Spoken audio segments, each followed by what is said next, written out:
Assalamu alaikum, dear viewers. Welcome to my new channel. This is Ghulam Muhyiddin Tawfiq. I'm really very honored to stand in front of you. First of all, I would like to thank Almighty Allah who gave me a chance to stand in front of you.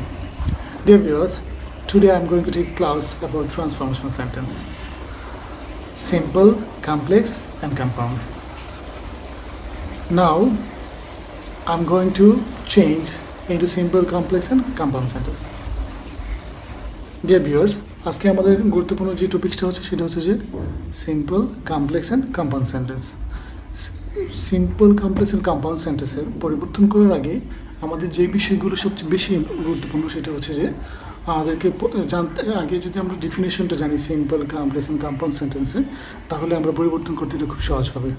So let's before going to the change simple, complex, and compound sentence, we will learn about the definition of simple, complex, and compound sentence. Now I'm telling about the definition of simple sentence. So viewers, যারা যারা আপনারা দেখতেছেন, আপনাদের সামনে যদি খাতা কলম আছে এখানে লিখে ফেলুন। আমি আপনাদেরকে এখন সিম্পল, কমপ্লেক্স এবং কম্পাউন্ড সেন্টেন্সের ডেফিনেশনটা বলতেছি। সিম্পল সেন্টেন্সের সংজ্ঞাটা হচ্ছে যে a simple sentence has one subject, one finite verb, one clause. This is called a simple sentence. একটা সিম্পল সেন্টেন্সে একটা সাবজেক্ট থাকবে, একটা ক্লোজ থাকবে, একটা ফানি ভার্ব থাকবে, একটা সাবজেক্ট, একটা ফানি ভার্ব এবং একটাই ক্লোজ। তাহলে সেটা বুঝতে পারবো কি আমরা সিম্পল সেন্টেন্স। ধরুন আমি এখন একটা এক্সাম্পল দিচ্ছি, he gave me a red pen. সে আমাকে একটা লাল কলম দিয়েছিল। এই বাক্যে হি হচ্ছে সাবজেক্ট, গেভ হচ্ছে ফানি ভার্ব এবং পুরোটা মিলে হচ্ছে একটাই ক্লোজ। এখন একটা জিনিস খেয়াল করেন যে এই সেন্টেন্সের মধ্যে একটা সাবজেক্ট, একটা ফানি ভার্ব, পুরোটা মিলে একটা ক্লোজ করতে, সেটা হচ্ছে কি সিম্পল সেন্টেন্স। এখন আমি আরেকটা বিষয় আপনাদেরকে বলে রাখতেছি যে ফাইনাইট ভার্বটা কি আসলে। ফাইনাইট ভার্ব হচ্ছে সামাজিক ক্রিয়া, অর্থাৎ সিম্পলভাবে আপনাদের মনে রাখার জন্য সবসময় রাখবেন যে আমরা বইয়ের ভাষা না, আমি আপনাদেরকে মনে রাখার জন্য বলতেছি যে যেই ভার্ব দ্বারা আমরা টেন্সকে আইডেন্টিফাই করতে পারবো সেটাই ফাইনাইট ভার্ব। দেখুন হি গেভ মি পেন, এই সেন্টেন্সটা হচ্ছে কি ফার্স্ট ইনডিফিনিট টেন্স। তাহলে আমরা চিনতে পারছি কি দ্বারা, গেভ দ্বারা। সো এখানে গেভটা হচ্ছে ফাইনাইট ভার্ব। সো এখন আমরা কী করব, এইটাকে কমপ্লেক্স করব। কমপ্লেক্স করার আগে first of all we have to know the definition of complex sentence. A complex sentence has one principal clause and one subordinate clause. Principal clause and subordinate clause can be joined by a relative pronoun. Then it is called a complex sentence. তাহলে আমি বলছি একটা complex সেন্টেন্সে একটা principal clause থাকবে এবং একটা subordinate clause থাকবে। এই দুইটা ক্লজ সংযুক্ত হবে একটি রিলেটিভ প্রনাউন দ্বারা। এখন আমাদেরকে জানতে হবে যে রিলেটিভ প্রনাউন কোনগুলো। এখন আমি আপনাদেরকে বলছি, আপনারা ঝটপট লিখে ফেলুন। রিলেটিভ প্রনাউনগুলো হচ্ছে যেমন who, what, when, where, how, whom, though, although, as, if, since, unless, as long as soon as, etc. তাহলে আমরা কী করবো, he gave me a pen, এটাকে আমরা কী করবো এখন কমপ্লেক্স করবো। তো দেখুন he gave me a pen which was red, he gave me a pen which was red. তাহলে এখানে দেখুন he gave me a pen, এটা হচ্ছে principal clause, which was red এটা হচ্ছে সাবঅর্ডিনেট ক্লজ। তাহলে এখানে একটা হুইচ আছে, হুইচটা হচ্ছে রিলেটিভ প্রনাউন। তাহলে আমরা চিনতে পারলাম কি এটা কমপ্লেক্স সেন্টেন্স। এখন আমরা কি করব, এখন আমরা জানবো কম্পাউন্ড সেন্টেন্স। তাহলে কম্পাউন্ড সেন্টেন্সের সংজ্ঞাটা আমরা জেনে নিই।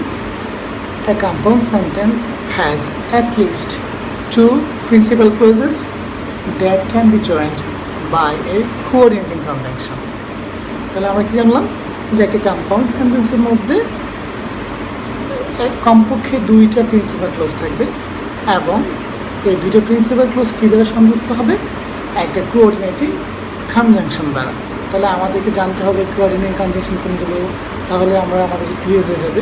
তাহলে কোঅর্ডিনেটিং কনজাংশনগুলো হচ্ছে কি, আমি আপনাদের মনে রাখার জন্য একটা শর্ট নোট বলবো, সেটা হচ্ছে কি FANBOYS, F for, F for and for not, B for but, O for or y for yet, as for so।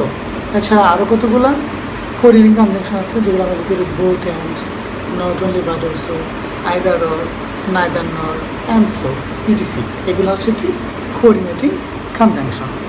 এখন আমরা কি করব, ওই যে সেন্টেন্সটা ছিল এটাকে আমরা কম্পাউন্ড করবো। তাহলে he gave me a pen and it was red, this is compound sentence. He gave me a pen and it was red, কারণ এখানে দুইটা ক্লোজ আছে এবং সেই দুইটা ক্লোজ কী দ্বারা যুক্ত হচ্ছে, একটা কোঅর্ডিনেটিং কনজাংশন অ্যান্ড দ্বারা যুক্ত হচ্ছে, তাই এটা হচ্ছে compound sentence. So dear student, আশা করি আপনারা এই জিনিসগুলো ভালো করে বুঝেছেন। এখন আমি আপনাদেরকে, আপনারা যদি একটু মনোযোগ দেন তাহলে বুঝতে পারবেন যে আমি আবার একবার করে বলবো, যদি কোনো সেন্টেন্সের মধ্যে ফ্যান ভয়েস থাকে অর্থাৎ কোঅর্ডিনেটিং কনজাংশন থাকে তাহলে সেটা হবে কম্পাউন্ড সেন্টেন্স। তারপর দেখেন, যদি কোনো সেন্টেন্সের মধ্যে রিলেটিভ প্রোনাউন থাকে তাহলে সেটা হবে কমপ্লেক্স সেন্টেন্স। তারপর দেখেন, যে সেন্টেন্সের মধ্যে ফ্যান ভয়েসও নাই, রিলেটিভ প্রোনাউনও নাই, তাহলে সেটা কী হবে, সিম্পল সেন্টেন্স। সো আশা করি আপনারা এগুলো ভালো করে বুঝেছেন। এখন আমরা কী করবো, এইগুলোকে আমরা একটু পরিবর্তনে যাবো। আমরা কী করবো, how to change a simple, complex and compound sentence. Okay dear student, কিছুক্ষণ আগে আমরা শিখলাম সিম্পল, কমপ্লেক্স এবং কম্পাউন্ড সেন্টেন্সের ডিফিনেশনটা। এখন আমরা কী করব, how to change into simple, complex and compound. Dear student, আপনারা দেখবেন যে আমাদের দেশে অধিকাংশ বইগুলোতেই দুইটা করে দেওয়া থাকে, simple to complex, complex to simple আর কম্পাউন্ড টু কমপ্লেক্স, এরকম। আমি আপনাদের সহজে বোঝার জন্য একটা কাজ করেছি, আমি এখানে একটা ত্রিভুজ আঁকে রেখেছি। দেখেন যে আমরা কী করব, তিনটাকে একসাথে করব। ওকে, এখন একটা জিনিস খেয়াল করেন, আমরা পরিবর্তন করতে যাওয়ার আগে আমাদের একটা বিষয় লাগবে, এই মুডটা আপনারা একটু লিখে রাখবেন ভালো করে, কারণ আমি লিখেছি এখানে এক নম্বরে দেখেন, in spite of, despite, on account of, as a result of, at the time of, because of. এগুলো হচ্ছে কি প্রিপোজিশন, সবসময় রাখবেন। এই প্রিপোজিশনগুলোর পরে সবসময় বারবার সাথে আইএনজি বসে, আমি এখানে বিফোর লিখেছি বোঝার জন্য, যেটা হচ্ছে বারবার 4 নম্বর বলতে কি বারবার প্রেজেন্ট পার্টিসিপল অথবা বারবার সাথে আইএনজি বসবে।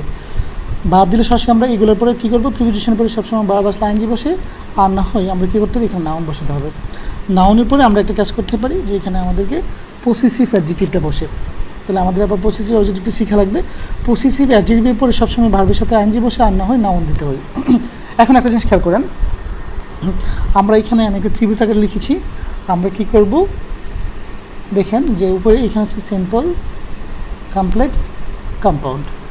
আমরা যদি কম্পাউন্ড সেন্টেন্সকে বেস ধরি, কম্পাউন্ড সেন্টেন্সকে বেস ধরে যদি আমরা করি তাহলে দেখেন, আমি একটা উদাহরণ এখানে লিখেছি, he was weak but he went to school. তাহলে একটা জিনিস খেয়াল করেন, তাহলে এটা কোন সেন্টেন্সে আছে, এটা কম্পাউন্ডে আছে। এখন আমাদেরকে যদি বলা হয় যে এটাকে সিম্পল অথবা কমপ্লেক্স করেন, তাহলে আমরা কী করবো দেখেন, আমি এখানে দেখেছি যে কম্পাউন্ড সেন্টেন্সে যদি বাট অথবা ইয়ের থাকে তাহলে এটাকে যদি আমরা কমপ্লেক্স করি তাহলে আমরা কী করবো, দো অথবা অল দো বসায় দেবো। ওকে, এখানে দেখেন, he was weak but he went to school, this is a compound sentence. Now we will change into a complex, though he was weak he went to school. আমরা জাস্ট কী করলাম, শুরুতে এখানে একটা দো বসিয়ে দিলাম, মানে দুটো হচ্ছে রিলেটিভ প্রোনাউন। আর এই জায়গায় কী করলাম, আমরা বাদটাকে অমিটেড করে দিলাম, অর্থাৎ বাদ দিয়ে দিলাম, বাদকে বাদ দিয়ে এখানে একটা কমা বসিয়ে দিলাম। তাহলে এইটা হচ্ছে কি সাবঅর্ডিনেট ক্লোজ, আর এটা হচ্ছে প্রিন্সিপাল ক্লোজ। এবং সাবঅর্ডিনেট এবং প্রিন্সিপাল ক্লোজের সংযুক্ত হচ্ছে কী দ্বারা, একটা রিলেটিভ প্রোনাউন দ্বারা। তাহলে দুটো হচ্ছে কি একটা রিলেটিভ প্রোনাউন। তো সো এটা হচ্ছে কি কমপ্লেক্স সেন্টেন্স। এখন আমরা কি করব, এটাকে সিম্পল করব। এখন একটা জিনিস খেয়াল করেন, আমরা বলছি যে কম্পাউন্ড সেন্টেন্সে বাট অথবা ইয়ের থাকলে কমপ্লেক্স সেন্টেন্সে দো অথবা অল দো বসাবো। যদি সিম্পল করতে বলা হয় তাহলে আমরা কী বসাবো, ইনস্পাইট অফ অথবা ডেসপাইট অফ। যে স্টুডেন্ট, আমি একটু আগে বলেছি যে ইনস্পাইট অফ অথবা ডেসপাইট অফ এগুলো হচ্ছে প্রিপোজিশন। তাহলে এই প্রিপোজিশনগুলোর পরে সবসময় সাবজেক্টের কী ফর্ম বসে, পসেসিভ অ্যাডজেক্টিভ বসে। আমরা দেখেন সিম্পল করতে যাচ্ছি, তাহলে in spite of his, in spite of, তাহলে এটা হচ্ছে কি একটা প্রিপোজিশন। তাহলে এখানে আছে কি আমাদের হি ছিল কি হি, তাহলে হিটা হচ্ছে সাবজেক্ট ফর্ম। কিন্তু আমি সূত্রে বলেছি যে এখানে আমরা সবসময় মনে রাখতে হবে যে প্রিপোজিশন পরে সবসময় সাবজেক্টের পসেসিভ ফর্ম বসে। তাহলে হি এর পসেসিভ ফর্ম হচ্ছে কি হিজ, তাই আমরা এটা হয়ে গেল কি হিজ। এখন খেয়াল করেন, পসেসিভ অ্যাডজেক্টিভের পরে সরাসরি ভার্বের সাথে আইএনজি দিতে হবে, না হয় নাউন দিতে হবে। তাহলে এই জায়গায় আমি কি করলাম, এখানে আছে ওয়াজ, তাহলে ওয়াজের আইএনজি ফর্ম হচ্ছে কি বিং, সবসময় রাখবেন। Am is are, was were, এগুলো আইএনজি ফর্ম হচ্ছে বিং। আর যদি হ্যাভ হ্যাজ হ্যাড থাকে তাহলে এটার আইএনজি ফর্ম হবে হ্যাভিং। তাহলে আমরা কী করলাম, in spite of his being weak, তারপর কমা দিব, পরে বাকি অংশ যা আছে হি ওয়েন্ট টু স্কুল।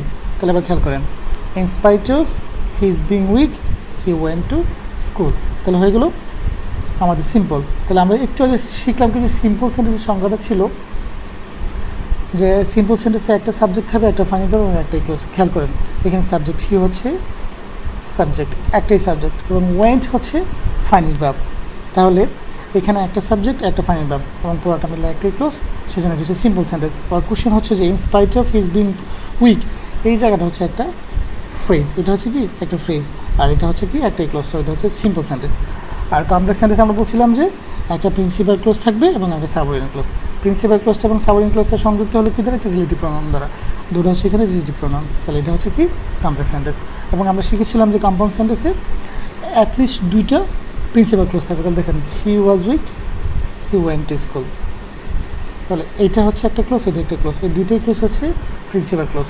এই দুইটা ক্লোজ কী দ্বারা সংযুক্ত হচ্ছে, একটা রিলেটিভ একটা কোঅর্ডিনেট কনজাংশন দ্বারা। তাহলে বারটা হচ্ছে কোঅর্ডিনেটিং কনজাংশন, সেই জন্য এটা হচ্ছে কম্পাউন্ড, এটা কমপ্লেক্স, এটা সিম্পল। তাহলে এখন আমরা আশা করি যে বিষয়টা ভালো করে বুঝতে পারি। এখন আপনি একটা জিনিস দেখেন, আমরা এই সিম্পল সেন্টেন্সটাকে আরও তিনটা ভাবে করতে পারবো, তিন রকমভাবে করা যাবে। যেমন দেখেন, আমরা ইনস্পাইট অফ, এখানে কি প্রিপোজিশনটা বসালাম ইনস্পাইট অফ। তাহলে আমরা জানি, আমি কি একটু আগে বলেছি কি যে প্রিপোজিশনের পরে যদি আমি কোনো ভার্ব দিই সরাসরি ভার্বের সাথে আইএনজি আনতে পারি। তাহলে আমি কী করলাম, এখানে সাবজেক্ট আছে হি, আমি হিটাকে বাদ দিয়ে দিলাম, বাদ দিয়ে এখানে সরাসরি ভার্বের সাথে আইএনজি যোগ করে দিলাম। তাহলে ওয়াজ আছে, ওয়াজের আইএনজি ফর্ম হচ্ছে কি বিং, ওয়াজের আইএনজি ফর্ম কি বিং। তাহলে আমরা বসালাম ইনস্পাইট অফ বিং, তারপরে যেটি যা আছে weak, in spite of being weak he went to school. এইভাবে সিম্পল করলেও আমাদের এটা হবে। তারপর দেখেন আমি কি করলাম, আবার দিলাম কি ইনস্পাইট অফ হিজ, কারণ সাবজেক্ট আনলাম, হি এখানে সাবজেক্ট হচ্ছে হি এর পসেসিভ অ্যাডজেক্টিভ হচ্ছে হিজ। তাহলে আমি বসালাম ইনস্পাইট অফ হিজ। এখন আমি কি করলাম যে আমার ইচ্ছে হচ্ছে যে আমি এখানে ভাবটাকে আনবো না, আমি ভাবটাকে বাদ দিয়ে দিলাম। তাহলে ইনস্পাইট অফ হিজ, আর ভাব যখন আনবো না তাহলে আমাদেরকে কী করতে হবে, এই জায়গায় একটা উইকটা হচ্ছে অ্যাডজেক্টিভ, তাহলে হিজ হচ্ছে পসেসিভ অ্যাডজেক্টিভ। পসেসিভ অ্যাডজেক্টিভের পরে কখনো অ্যাডজেক্টিভ বসে না, এটাকে কি করতে হবে, এটাকে নাউন করতে হবে। তাহলে উইকের নাউন হচ্ছে উইকনেস। তাহলে in spite of his weakness he went to school. এইভাবে সিম্পল করলেও আমাদের হবে। এখন আমি কি করলাম যে চলেন আমরা আরেকভাবে অন্যরকমভাবে এটাকে কি করব, সিম্পল করব। এখানে আমি লিখেছি ইনস্পাইট অফ উইকনেস, আমি সাবজেক্টটাকে বাদ দিয়ে দিলাম, ভাবটাকে বাদ দিয়ে দিলাম, আমি সরাসরি কী করলাম অ্যাডজেক্টিভটাকে নাউন করে দিলাম। তাহলে in spite of weakness he went to school. আমাদের এইভাবে যদি এটাকে সিম্পল করি তাহলে এটা হবে। তাহলে ডিয়ার স্টুডেন্ট অ্যান্ড ভিউয়ার্স, আশা করি আপনারা আমার এই পরিবর্তনগুলো বুঝেছেন, কারণ প্রত্যেকটা বইয়ের মধ্যে তিনভাবে দেওয়া থাকে, একরকম দেওয়া থাকে যে সিম্পল থেকে কমপ্লেক্স অথবা কম্পাউন্ড। আমি তিনটাকে একটা ফর্মেটে নিয়ে এসেছি আপনাদের বোঝানোর জন্য। তাহলে আমাদের বেসটা যে আমরা কম্পাউন্ডকে বেস ধরে এগুলো করেছি। এখন পরীক্ষার মধ্যে যদি সিম্পল মানে কি ইনস্পাইট অফ অথবা ডেসপাইট থাকে, যেটাকে যদি কমপ্লেক্স করতে বলা হয় তাহলে অবশ্যই মধ্যে অথবা অলদো বসাই দেবো, আর যদি কম্পাউন্ড করতে বলে বাট অথবা ইয়ার বসাবো। তাহলে যেইভাবেই আসুক না কেন ঘুরে ফিরে আমরা এই ফর্ম্যাটটাকে যদি মনে রাখি তাহলে আমাদের সিম্পল, কমপ্লেক্স এবং কম্পাউন্ডগুলো পরিবর্তন করা খুব ইজি হবে। কারণ আমাদের দেশে দেখা যাচ্ছে যে মোস্ট অফ দ্য স্টুডেন্ট এই সিম্পল, কমপ্লেক্স, কম্পাউন্ড বিষয়গুলোকে খুব ভয় পায়, যে পরিবর্তনগুলো তাদের রুলসগুলো মনে থাকে না। তাই আমি চিন্তা করলাম যে আমি এই যদি তিনটা ফর্মেটে আমাদের স্টুডেন্টগুলো যদি সবাই প্র্যাকটিস করে তাহলে আশা করি বুঝতে খুব সুবিধা হবে। সো ডিয়ার স্টুডেন্ট, আজকে আমি আপনাদেরকে আমরা এই তিনটা রুল করলাম, বাট অথবা ইয়ার থাকলে কমপ্লেক্স করার সময় অলদো, আর সিম্পল করার সময় ইনস্পাইট অথবা despite. Dear learners, hope that you have understood these topics. So today I'm going to finish this part. Inshallah, next class we will discuss another part of this transformation sentence. Till then, Stay well, stay home, stay safe. Allah Hafiz. Bye.